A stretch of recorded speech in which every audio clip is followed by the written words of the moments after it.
I don't even know what your official title is, though. That's the problem. Director of Field Development. Pat Rhoades, Director of Field Development, who's been on staff for many years, and before Director of Field Development was the Auburn Area Director, and before that was... Well, I was in Enumclaw, Auburn, Federal Way, Puyallup. You've covered all those. I'm the South King County. Metroplex. Yes, that's And me. how have you survived and thrived over the long haul? Gosh, it's a great question. Thank you. Thank you. One of the things that I realized early on, and it was a gentleman on my committee that gave me a book about my theology.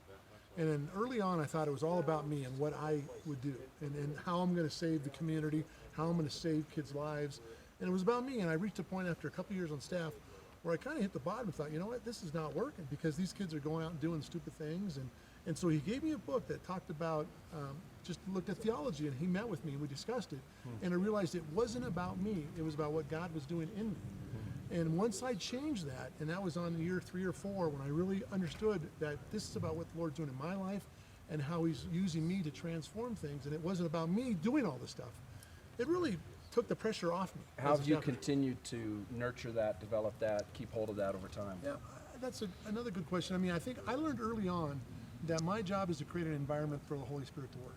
Now, I stole that from somebody, but the definition of creativity is forgetting who you got Yeah, it I think from. it was from me. Yeah, it's probably from you. But so my job is to create an environment for the Holy Spirit to work, and then I got to watch the Holy Spirit work. So that environment was praying for people, was creating in a relational environment, a healthy environment. So as a result of that, things kind of grew. And now you do that with our areas by helping them out with finances and new staff. So thanks for that, and thanks for sharing. Thank you, Mason. All Thanks right, for interviewing me. You bet.